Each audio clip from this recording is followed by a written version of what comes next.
It's hard to imagine that this rugged plant will be transformed into a refined rum. Sugarcane has been harvested in the Caribbean for 4 centuries. Without rum, Martinique doesn't exist. Really? Really. On the French island of Martinique, Gregory Vernon Naisson's family has been making their Naisson rum for 3 generations. It's called agricole because it's pressed from fresh sugarcane juice. All our history of our island has been made by sugarcane with bad things and good things. Sugarcane was first introduced to the Caribbean in 1493 by Christopher Columbus. But it wasn't until the decadent era of Louis XIV that Europe developed a real sweet tooth. That fueled sugar production in the Caribbean and an ugly slave trade to support it. But it also created massive amounts of a sweet, sticky byproduct of sugar, molasses, which was distilled into rum.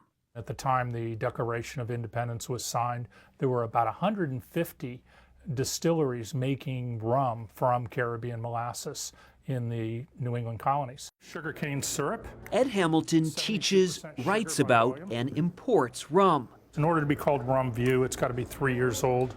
We met him where else but behind a bar, Bryant's in Milwaukee. What is rum? What is the definition of rum? Rum is a distilled spirit made from sugarcane. Sugarcane juice, sugarcane molasses, or any other part of the sugarcane plant.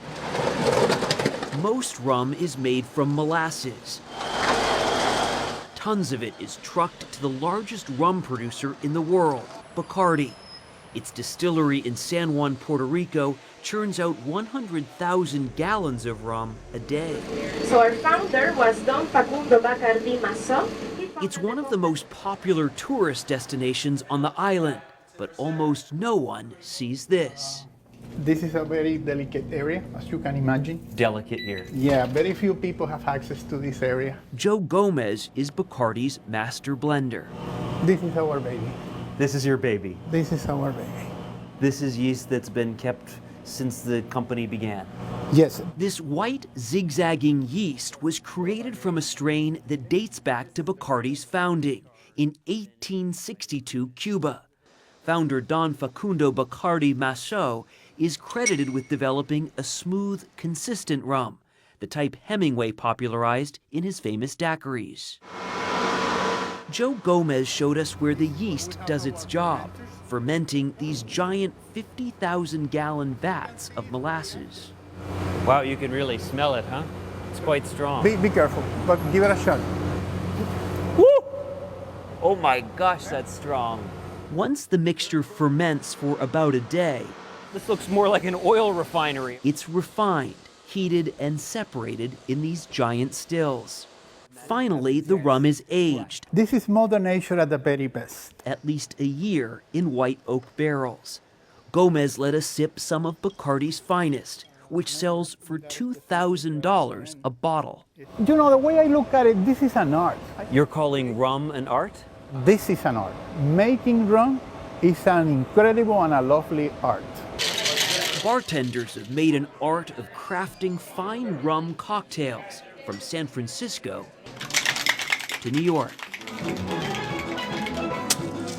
It all seems a long way from the rough sugarcane fields of the Caribbean, but Ed Hamilton says rum lets us taste paradise, thousands of miles away. The best rums come from the Caribbean, and when we dream of the Caribbean, we get thirsty. And what's going to quench that?